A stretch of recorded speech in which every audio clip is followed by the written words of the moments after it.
Bismillahirrahmanirrahim. Assalamualaikum warahmatullahi wabarakatuh. Innal hamdalillah nahmaduhu wa nasta'inuhu wa nastaghfiruh wa na'udzu billahi min sururi anfusina wa min sayyiati a'malina. Man yahdihillahu fala mudilla lahu wa may yudlil fala hadiyalah. Wa asyhadu an la ilaha illallah wahdahu la syarika lah. Lahul mulku wa lahul hamdu wa huwa ala kulli syai'in qadir.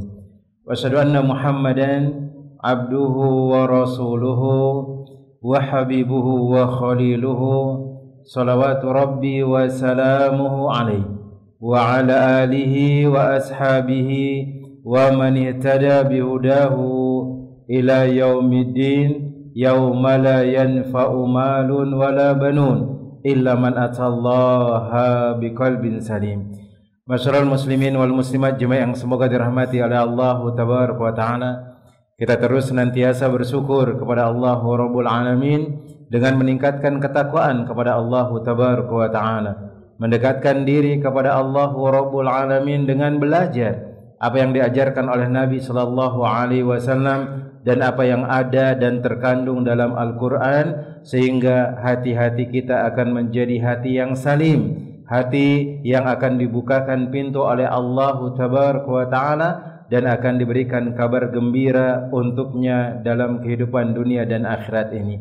Dan untuk mendapatkan qalbun yang salim jemaah adalah dengan mendekatkan diri kepada Allah, belajar ilmu agama, karena kita wajib menuntut ilmu agama. Dan ini kata Nabi sallallahu alaihi wasallam. Kata Nabi sallallahu alaihi wasallam, talabul ilmi faridatun ala kulli muslimin. Maka menuntut ilmu itu hukumnya adalah wajib bagi orang-orang yang mengaku dirinya adalah orang-orang yang muslim.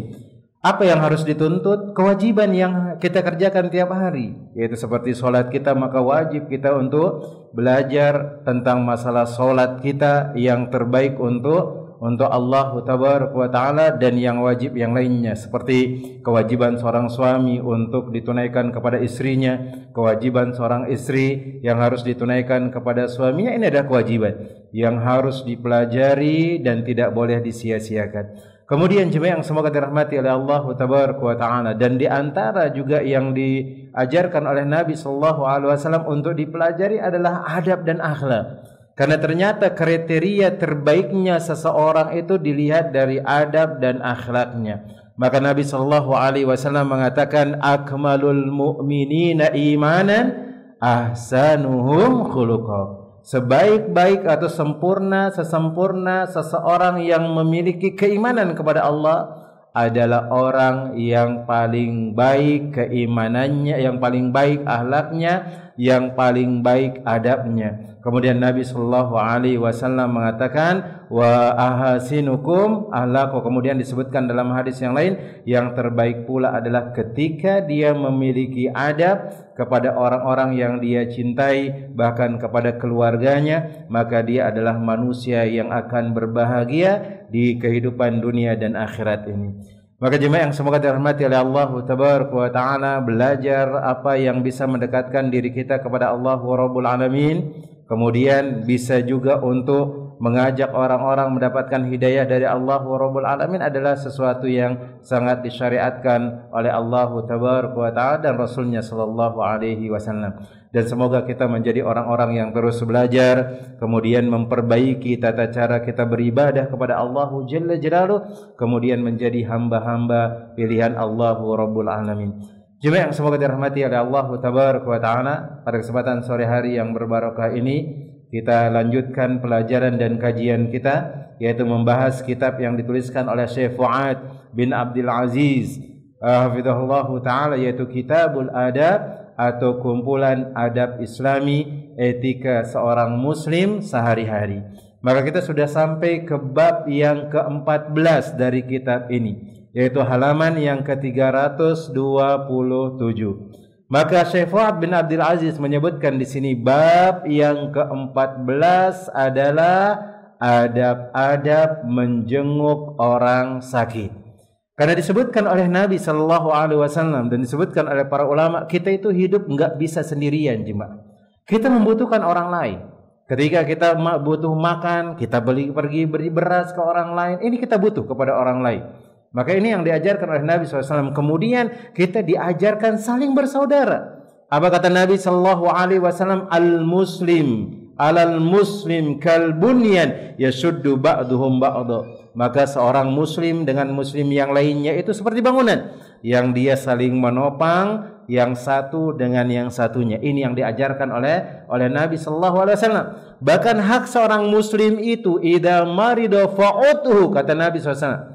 Jikalau ada orang yang sakit di antara kalian itu, ini kewajiban bagi kita, maka jenguklah dia. Karena ketika dia lagi sakit, ketika dia lagi kesusahan, dia butuh kawan yang mengingatkan dia untuk senantiasa kembali kepada Allah Rabbul Alamin. Karena biasanya kalau orang sudah sakit itu jemaah, semuanya enggak mau dikerjakan. Bahkan kalau kita lihat di rumah sakit, orang-orang yang sakit tuh enggak mau sholat, enggak mau berzikir, apalagi baca Al-Quran. Maka ini di antara fungsinya kita seorang muslim, orang yang dekat dengan orang tersebut. Apalagi dia adalah keluarga kita, dia adalah bapak kita, dia adalah suami kita, dia adalah istri kita misalnya. Maka ini kita ada peran di sana untuk mendampingi mereka, kemudian terus mengingat Allahu Jalla Jalaluhu. Maka diriwayatkan dari Bara bin Azib radhiyallahu taala anhu. Ia mengatakan Nabi sallallahu alaihi wasallam memerintahkan kami dengan 7 perkara dan melarang kami dari 7 perkara. Apa itu? Beliau memerintahkan kami agar mengiringi jenazah, mengantar jenazah ke kuburan, dan pahalanya sangat besar jemaah. Pahalanya sangat besar. Kata Nabi sallallahu alaihi wasallam, "Man shalla ala janazatin falahu qiratan." Maka dia mendapatkan qiratun. Dia mendapatkan satu qirat. Kemudian kalau dia mengantarkannya ke kuburan, falahu qiratani, maka dia mendapatkan 2 qirat. Kemudian ditanya, 1 qirat itu bagaimana ukurannya Rasulullah? Beliau mengatakan paling kecil ukurannya adalah seperti gunung Uhud. Itu paling kecil ukurannya. Maka bagaimana yang lebih besar lagi, bahkan pahalanya enggak terhingga. Maka kita disyariatkan untuk mengiringi jenazah, terkhusus bagi laki-laki.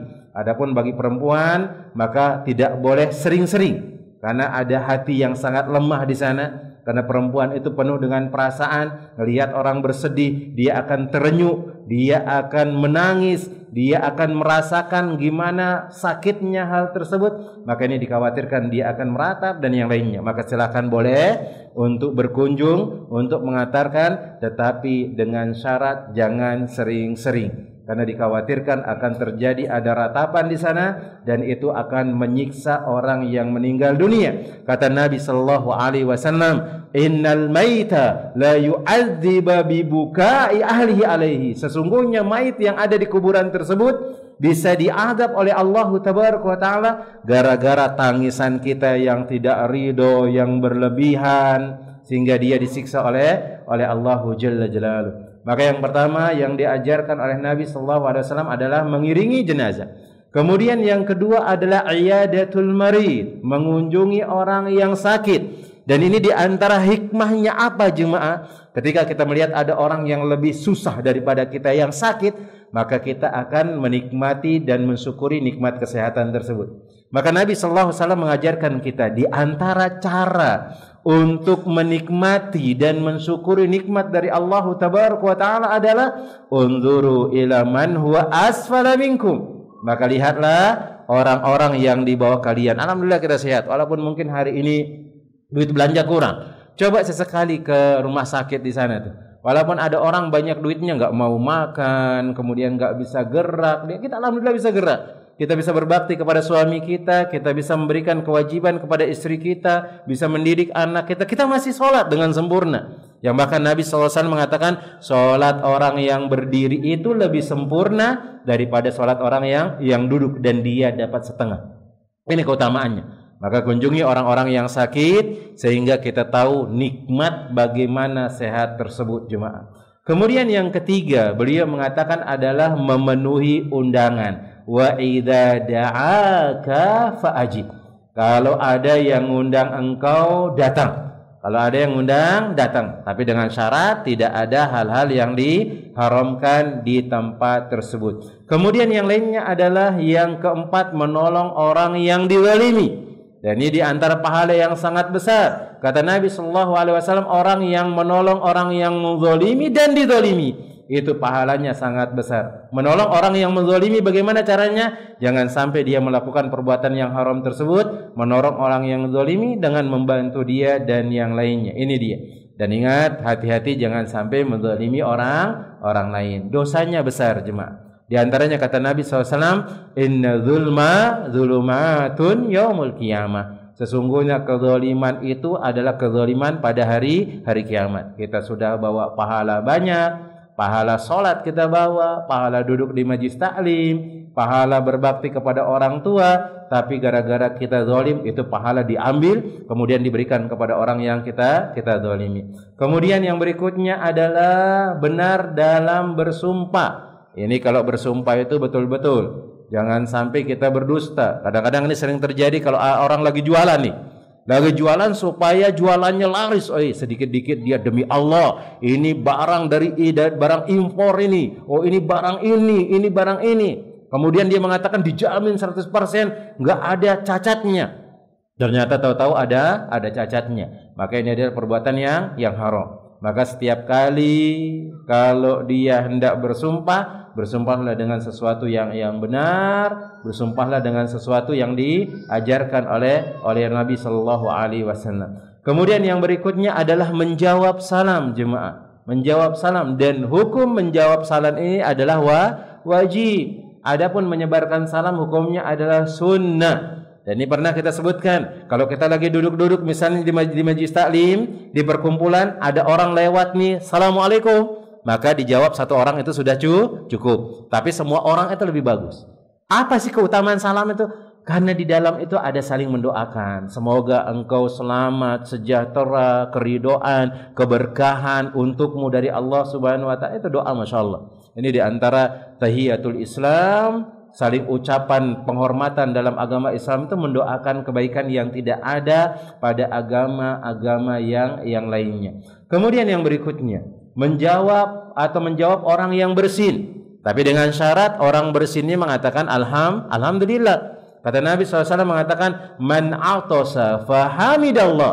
Man a'tasa fahamidallah. Barang siapa yang dia bersin, kemudian dia menyebut nama Allah, kemudian doakan dia, maka kita mengatakan yarhamukallah. Kemudian nanti dia menjawab yahdikumullah wa yusli balakum. Kemudian yang berikutnya, dan beliau melarang kami memakai bejana yang terbuat dari perak. Ini dilarang. Gak boleh menggunakan bejana yang terbuat dari emas dan perak. Karena kenapa? Itu adalah sifat-sifat orang-orang yang dimurkai oleh Allah Tabaraka wa Ta'ala. Dan Nabi SAW mengatakan, walahum fid dunya walana fil akhirah. Itu bejana emas perak itu, orang-orang kafir itu yang menggunakannya di dunia, nanti bagian kita di akhirat. Karena biasanya orang kalau punya bejana dari emas dan perak, dia berbangga, dia sombong dengan hal tersebut. Sombong dia, dan ini adalah sifat yang dilarang oleh Nabi SAW. Kemudian yang kedua adalah cincin emas, dan ini khusus bagi laki-laki.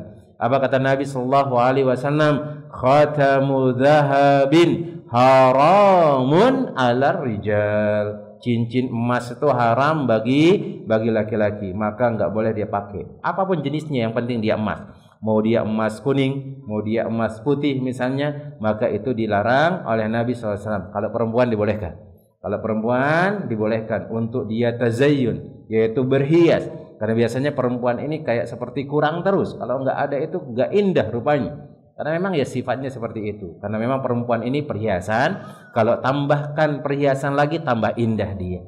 Walaupun sejatinya enggak menggunakan perhiasan sudah indah. Cuman ada kelebihan yang diberikan. Ini kelebihan atau kekurangan kita enggak tahu jemaah. Karena kalau perempuan itu sudah cantik, dikasihkan lagi perhiasan, tambah cantik lagi dia jemaah. Antum lihat istri antum yang dia enggak ada cincin emasnya di tangan, itu biasa-biasa aja kelihatannya. Tapi kalau dia sudah memiliki cincin emas, kemudian ada kalungnya, kemudian dia di rumah nggak pakai jilbab misalnya, kelihatan lehernya, kelihatan telinganya, itu indah sekali jemaah, indah sekali. Maka sang suami ya kasihkan modal kepada istrinya, belikan cincin emas sehingga tambah cantik dan yang lainnya jemaah. Ini kalau memang mampu. Tapi sang istri jangan menuntut juga. Suaminya tukang ojek pengen cincin emas 1 kilo misalnya, maka enggak bisa jemaah. Nah, kemudian yang berikutnya, kain sutra. Kain sutra ini juga dilarang oleh Nabi sallallahu alaihi wasallam. Kemudian yang berikutnya adalah kain yang bercampur dengan sutra. Ini juga enggak boleh. Kemudian kain dari pohon rami yang dicampur dengan sutra dan kain sutra tebal. Ini ada larangannya dari Nabi sallallahu alaihi wasallam. Dikecualikan kain sutra itu boleh digunakan bagi orang yang memang darurat. Apa itu darurat? Biasanya lagi kudis-kudis dia, yang dia gatal-gatal, dan disebutkan kain sutra itu bisa menghilangkan gatal-gatal yang ada di tubuh. Itu disebutkan oleh Nabi sallallahu alaihi wasallam. Nah, sekarang kita masuk ke adab-adab ketika menjenguk orang sakit. Dan ini ingat jemaah, jenguk orang sakit itu enggak boleh sembarangan pula jemaah. Enggak boleh sembarangan pula. Ternyata ada adab-adabnya. Karena sejatinya niat kita baik untuk menjenguk mereka, tapi jangan membuat mereka tambah sakit. Ada orang datang bukan tambah sembuh, tambah sakit dia ke sana dijenguk. Mana contohnya? Ya ada ibu-ibu sakit misalnya. Nih yang jenguk ini pakai emas banyak-banyak. Ini tambah stres nanti ibu-ibu ini. Karena ibu-ibu kalau ngelihat temannya pakai emas banyak itu, kepalanya pusing jemaah. Pusing dia. Ini suaminya tukang ojek lagi, yang datang kunjungin emasnya di mana-mana lagi. Sengaja dia memakai gelang yang banyak, pusing nanti. Ternyata ada adab-adabnya. Sehingga orang yang kita kunjungi ini tambah semangat beribadah kepada Allah dan dia bisa cepat sembuh. Maka Syekh Fuad bin Abdul Aziz beliau mengatakan adab-adab ketika menjenguk orang sakit. Yang pertama, keutamaan menjenguk orang sakit ini. Disebutkan keutamaannya dulu. Disebutkan dari asar-asar yang sangat banyak tentang keutamaan untuk menjenguk orang sakit. Maka di antaranya hadis yang diriwayatkan dari Sauban radhiyallahu taala anhu, maula Rasulullah sallallahu alaihi wasallam, yaitu pembantu Nabi sallallahu alaihi wasallam. Rasulullah sallallahu alaihi wasallam bersabda, "Man 'ada maridan lam yazal fi khurfatil al-jannati hatta yarji." Fi khurfatil jannati hatta yarji. Maka Nabi SAW mengatakan, barang siapa yang jenguk orang sakit nih, maka dia senantiasa berada di taman kurma surga sampai dia balik. Nah, kalau pengen dapat taman surga itu jenguk orang sakit, gimana? Jenguk orang sakit, rame-rame, ayo jenguk mereka. Sehingga mereka itu, dan ini kadang-kadang yang memang dibutuhkan oleh saudari-saudari kita misalnya yang ada di majlis taklim misalnya, yang kita dekat dengan mereka, kunjungin mereka. Karena mereka itu butuh nasihat, butuh pengingat, dan dengan kita datangnya kita ke tempat tersebut akan memberikan dia semangat, akan juga memberikan dia tambahan ukhuwah Islamiyah. Kemudian dia meyakini bahwasanya orang-orang muslim itu sangat peduli dengan muslim dan muslimah yang lainnya. Kemudian yang berikutnya, jemaah yang semoga dirahmati oleh Allah Rabbul Alamin.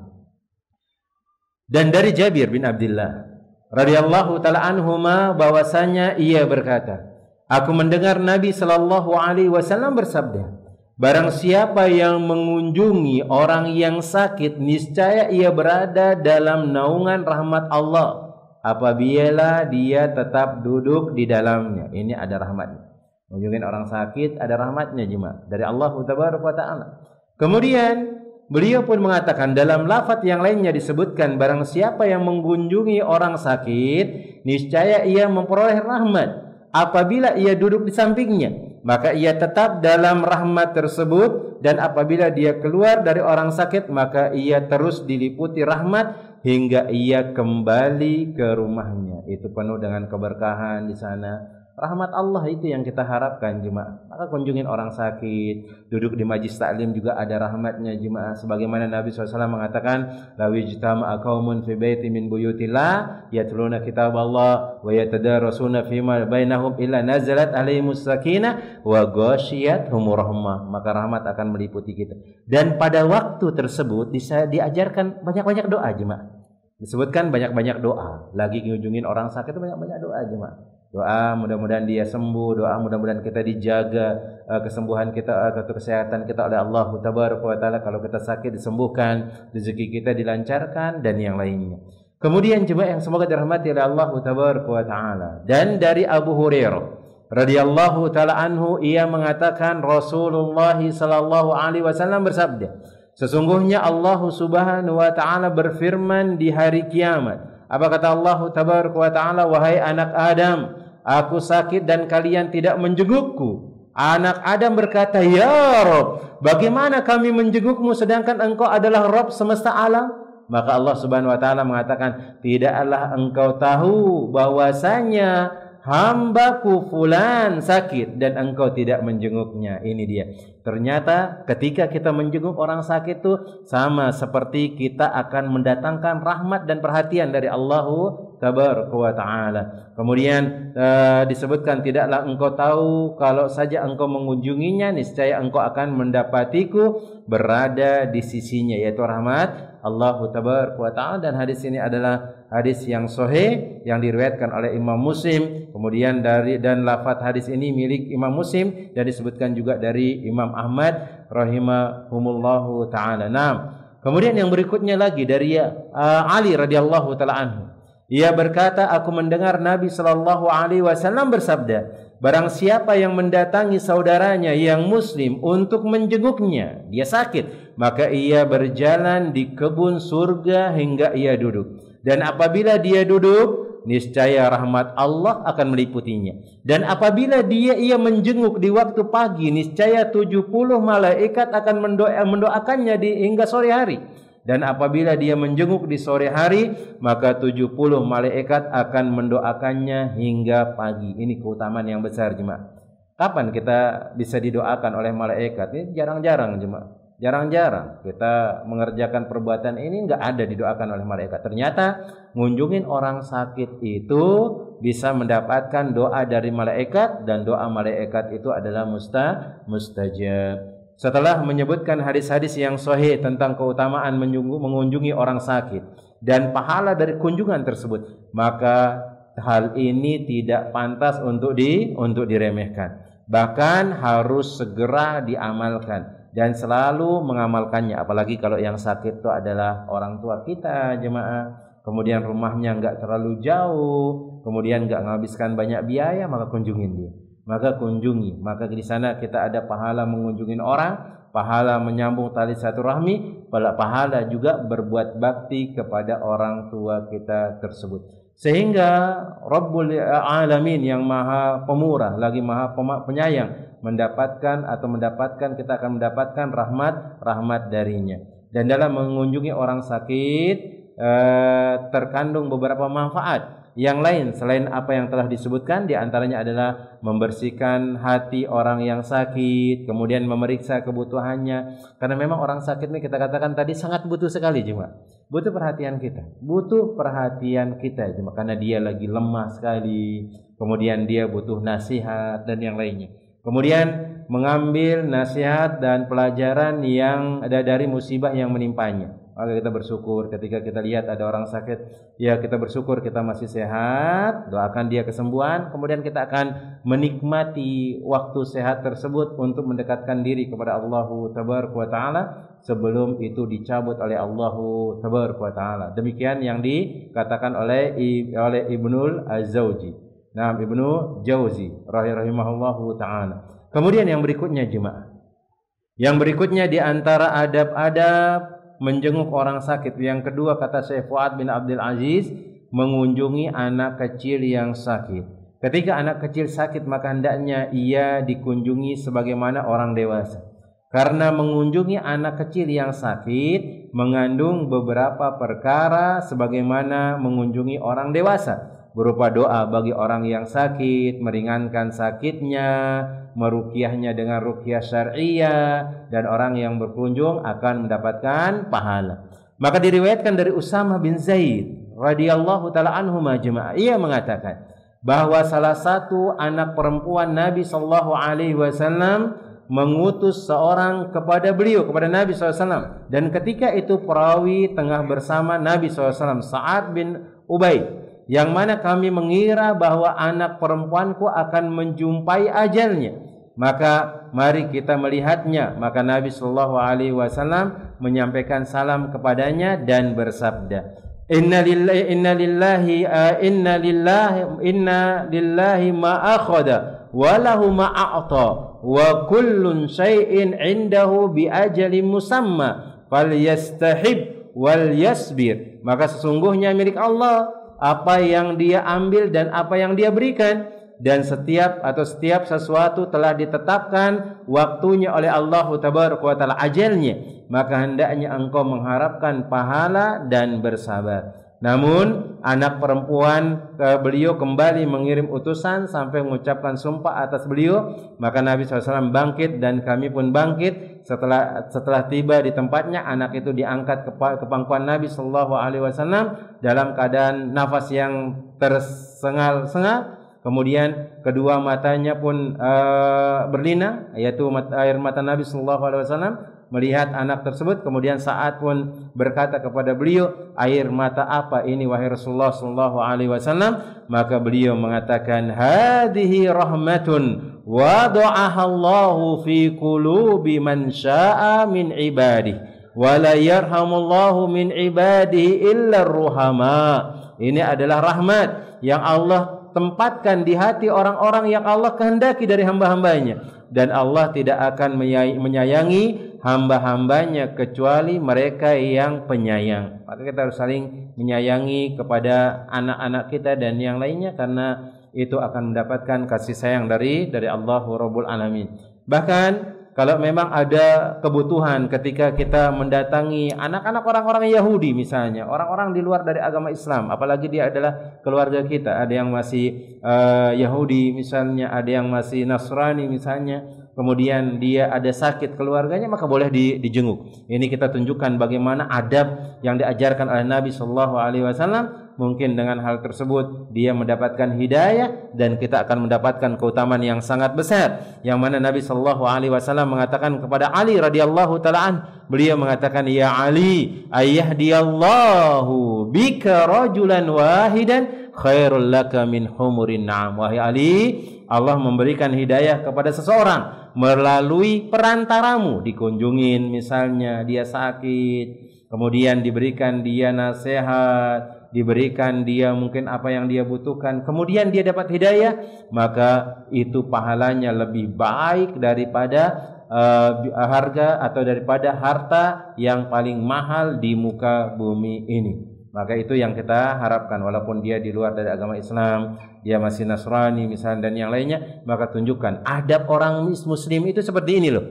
Dia tidak mencaci maki orang yang di luar dari agama Islam, karena Allah Rabbul Alamin melarang kita dengan hal tersebut. Lakum dinukum waliyadin, agamamu untukmu agamamu dan untukku agamaku. Kita enggak usah saling mencaci maki, tapi kita ajak terus untuk mendekatkan diri kepada Allah Rabbul Alamin, bahwasanya agama yang diridai oleh Allah Tabaraka wa Taala adalah agama Islam, dengan suara yang lemah lembut, dengan nasihat yang menyentuh hati dan yang lainnya. Kemudian yang berikutnya, jemaah yang semoga dirahmati oleh Allah Tabaraka wa Taala, yang ketiga, di antara adab-adab mengunjungi orang sakit, yang ketiga adalah kunjungan wanita kepada laki-laki yang sakit. Mengunjungi laki-laki yang sakit dibolehkan bagi wanita walaupun ia bukan mahram mereka. Akan tetapi dengan syarat jika aman dari fitnah. Mana dia? Adanya dia menggunakan jilbab, kemudian dia tidak berdua-duaan, maka boleh, silakan. Dia sama suaminya datang, kebetulan ikhwan kita ini sakit, misalnya ada istrinya juga di sana, datang silakan. Sambil bertemu dengan istrinya, menasihatin dia supaya sabar, dan kemudian mendoakan laki-laki yang sakit tersebut. Jangan menggunakan hijab, tidak terlihat aurat kita, kemudian tidak terjadinya fitnah, kemudian juga tidak boleh berdua-duaan. Maka apabila syarat-syarat ini terpenuhi, maka mengunjungi laki-laki yang sakit yang bukan mahram dibolehkan bagi wanita, demikian pula sebaliknya.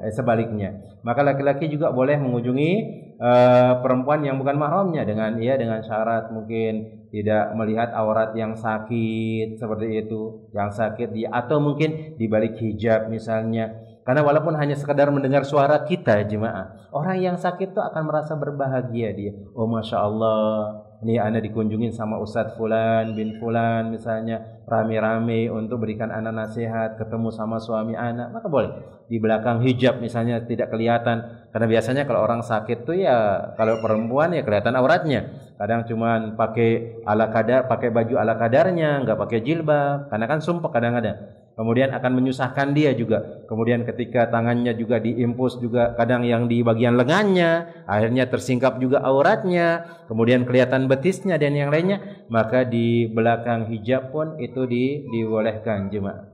Kemudian yang disebutkan dari Aisyah radhiyallahu taala anha, dari ayahnya ia mengatakan ketika Rasulullah sallallahu alaihi wasallam tiba di Madinah, maka di sana ada Abu Bakar dan Bilal radhiyallahu taala anhuma menderita demam. Maka Aisyah pun berkata, maka aku pun menemui keduanya dan aku berkata, wahai ayahku, bagaimana keadaanmu, dan wahai Bilal, bagaimana keadaanmu. Ini Aisyah mengunjungi Bilal, dan Bilal enggak ada hubungan mahram dengan Aisyah radhiyallahu taala anha, maka silakan boleh selama terhindar dari fitnah. Kemudian disebutkan dari Imam Ahmad rahimahullahu taala, beliau menyebutkan Urwah berkata ketika Nabi sallallahu alaihi wasallam tiba di Madinah, para sahabat mengadu sakit. Demikian pula dengan Abu Bakar, ada Amr bin Fuhairah maula Abu Bakar, dan ada Bilal juga. Maka Aisyah meminta izin kepada Nabi sallallahu alaihi wasallam untuk menjenguk mereka, dan beliau mengizinkannya. Aisyah berkata kepada Abu Bakar, bagaimana keadaanmu? Ini semisal dengan hadis ya yang di atas. Kemudian juga diriwayatkan dari Ibnu Syihab dari Abu Umamah bin Sahal bin Hanif, ia mengabarkan kepadanya bahwa seorang wanita yang miskin sedang sakit. Maka ia mengabarkannya kepada Nabi sallallahu alaihi wasallam tentang sakit yang diderita oleh wanita tersebut, dan Rasulullah sallallahu alaihi wasallam senantiasa mengunjungi orang-orang miskin dan menanyakan keadaan mereka. Dikunjungin jemaah, dikunjungin, karena diharapkan doa. Ingat doa sahabat kita itu kepada kita itu jemaah mustajab. Apalagi ketika mereka mendoakan kita ketika kita enggak tahu dia mendoakan kebaikan kepada kita, maka ayo saling doakan kebaikan. Kita saling mendoakan. Sang suami doakan istrinya, sang istri doakan suaminya, kemudian yang punya sohib doakan sohibnya pula, sehingga dia akan mendapatkan keutamaan yang sangat besar. Kemudian Ibnu Abdul Bar rahimahullahu taala, beliau mengatakan hadis ini menunjukkan bolehnya wanita menengok laki-laki yang sakit walaupun laki-laki tersebut bukan mahramnya. Dan hendaknya menurutku, kata beliau, wanita itu mutajallah. Jika bukan mutajallah, maka tidak boleh, kecuali ia hanya bertanya keadaannya dan tidak melihatnya. Dan disebutkan mutajallah itu di bawah. Kata mutajallah artinya adalah asnad dan keburat, telah dewasa. Disebutkan dalam hadis Ummu Sabiyah, dahulu kami di dalam masjid adalah wanita-wanita yang tajallana, yaitu telah dewasa, dan dikatakan jalfahiya jalilah, wanita itu besar maka ia adalah jalilah, dan tajalla fi hayya al-mustajalla, wanita itu telah dewasa maka ia adalah mustajallah. Nah, ini maksudnya sudah dewasa, sudah dewasa. Jika dia bukan mutajallah maka tidak boleh. Maksudnya di sini ya, yang dewasa. Sebenarnya anak kecil pun silakan, enggak jadi masalah selama dia tidak mengganggu dan yang lainnya. Maka ini yang disebutkan oleh Ibnu Abdul Bar rahimahullahu taala. Kemudian satu lagi jemaah, yang keempat, mengunjungi orang sakit yang sedang pingsan. Maka sebagian orang tidak mengunjungi orang yang sakit yang ia tidak sadar. Ini kadang-kadang kalau kita di rumah sakit ada orang yang koma misalnya, yang dia masuk ke ICU misalnya, enggak sadarkan diri. Kadang kita tidak mau mengunjunginya. Oh, nantilah kalau dia sadar baru kita kunjungi. Ternyata di antara adab-adab mengunjungi pun itu dianjurkan jemaah. Sebagian orang tidak mengunjungi orang yang sakit yang ia tidak sadar akan kehadiran orang-orang yang ada di sekitarnya. Maka hati-hati ini. Karena kalau ada orang yang pengen dilihat sama orang yang sakit itu, berharap mungkin, oh ana datang jenguk nih, ana nih ada nih ketika engkau sakit, karena besok nanti kalau ana sakit engkau harus hadir misalnya. Dia pengen berbangga misalnya di depan orang yang sakit tersebut. Atau mungkin kalau majikan yang sakit, nanti kalau dia jenguk majikannya nggak sadar, ini nggak dipandang nanti sama majikannya. Tapi kalau majikannya sadar, oh nanti mungkin bisa diberikan apa misalnya dan yang lainnya. atau mereka yang hilang kesadaran dalam waktu lama dengan alasan orang yang sakit ini tidak menyadari keberadaannya dan tidak pula merasakannya, maka jika demikian tidak perlu menjenguknya. Ini adalah pemahaman yang salah dan argumen yang tidak memiliki dalil, dan dalil yang sahih justru menyelisihinya. Karena yang memerintahkan kita untuk menjenguk orang sakit itu adalah Allah, adalah Nabi SAW. Dia mau sadar, mau nggak sadar, terserah. Karena kita akan mendapatkan pahala di sana. Ada orang yang pingsan, dia nggak sadar, kita datang, kita kunjungin. Bahkan seandainya kalau kita datang ke sana, dia di ICU, kita nggak bisa masuk, jemaah. Kita dapat pahala di sana, mendapatkan rahmat dari Allah. Kita lagi di taman dari taman-taman surga sampai kita kembali, jemaah. Kemudian diriwayatkan dari Jabir bin Abdullah radhiyallahu taala anhu, ia berkata, aku pernah menderita sakit, maka Nabi sallallahu alaihi wasallam dan Abu Bakar menjengukku dengan berjalan kaki. Mereka mendapatiku dalam keadaan pingsan, maka Nabi berwudu dan memercikan bekas wuduknya kepadaku. Aku pun sadar dan mendapati beliau di dekatku, maka aku berkata, wahai Rasulullah, apa yang seharusnya aku perbuat terhadap hartaku? Bagaimana aku memutuskan warisanku? Namun beliau tidak menjawab pertanyaanku dengan satu kata pun hingga ayat tentang warisan pun turun tentang hal tersebut. Kemudian disebutkan oleh Ibnu Hajar, sekedar mengetahui keadaan orang yang sakit dengan menjenguknya tidak kemudian menjadikan persyaratannya menjenguknya terhenti. Maka di balik itu ia dapat membalut kekhawatiran keluarganya. Ini dia. Ternyata kita menjenguk orang sakit itu bukan hanya untuk meringankan orang yang sakit itu saja, tapi juga untuk meringankan beban keluarganya yang sakit tersebut juga. Karena masya Allah, ketika ada orang sakit, kita sekedar menjenguk, ada istrinya di sana, ada orang tuanya di sana, dia terasa terhibur, jemaah. Walaupun ya sedihnya tetap, tapi setidaknya berkurang dengan adanya dan hadirnya kita di tempat tersebut. Kemudian mengharapkan berkah doa dari orang yang menjenguknya, meletakkan tangannya di atas orang yang sakit, mengusap dadanya, meniupkan bacaan kepadanya ketika memohonkan perlindungan dari segalanya atau dari selainnya. Maka dia doakan kebaikan dan yang lainnya. Ingat, kita sampaikan menjenguk orang sakit itu yang memerintahkan adalah Allah Rabbul Alamin dan Rasulnya. Dia mau sadar, dia nggak mau sadar, maka silakan. Dia ngelihat atau dia nggak ngelihat, silakan. Itu nggak jadi masalah karena keberkahan yang kita dapatkan. Dan seandainya yang sakit itu tidak sadar, kemudian kita bisa meringankan bebannya, setidaknya kita bisa meringankan beban keluarganya yang ditimpa oleh musibah tersebut. Wallahu ta'ala alam bisawab. Ini yang dapat kita sampaikan, yaitu 4 adab yang harus diketahui ketika mengunjungi atau menjenguk orang sakit, dan insyaallah nanti sisanya akan kita bahas di pertemuan yang berikutnya. Maka yang pertama, menjenguk itu memiliki keutamaan yang sangat besar. Di antaranya adalah taman dari taman-taman surga, ada rahmat Allah di sana. Ayo jenguk orang-orang sakit. Kemudian juga menjenguk orang sakit itu bukan hanya yang kecil saja, maka itu bukan hanya yang besar saja, maka yang kecil juga dijenguk. Kemudian boleh seorang perempuan itu menjenguk laki-laki yang bukan mahramnya, begitu juga sebaliknya laki-laki menjenguk perempuan yang bukan mahramnya dengan syarat tidak menimbulkan fitnah, kemudian dia tidak berdua-duaan, tidak tampak auratnya dan seterusnya. Kemudian mengunjungi atau menjenguk orang yang pingsan juga disyariatkan. Karena pemahaman kita mengatakan nanti kalau dia sadar kita jenguk, itu adalah pemahaman yang salah. Karena kita meringankan beban bukan hanya ke orang yang sakit saja, jemaah, tapi kepada keluarganya pula. Allahu ta'ala alam. Fadhal, mungkin ada pertanyaan.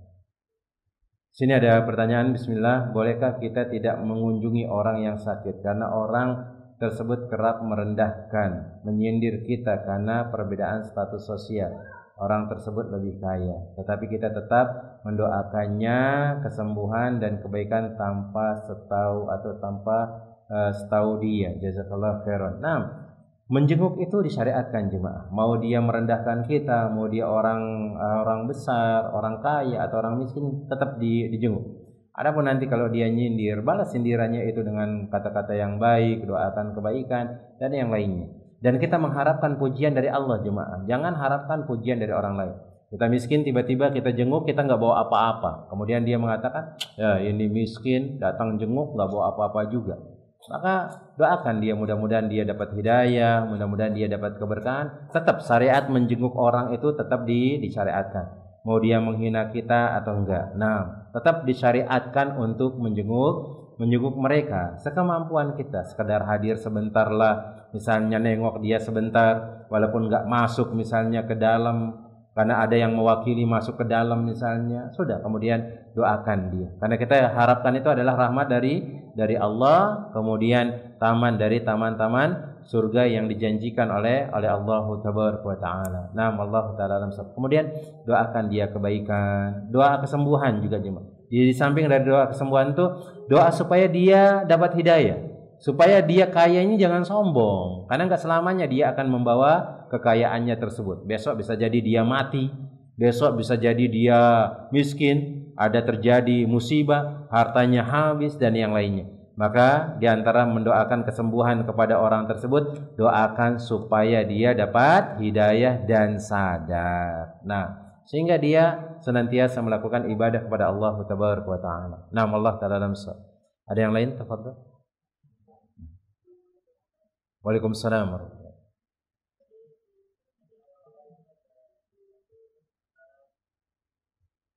Nah, 7 perkara yang disyariatkan oleh Nabi SAW dan 7 yang dilarang. Nah, memenuhi undangan. Wa idza da'aka fa'ajib. Kalau ada yang undang engkau, maka datangilah.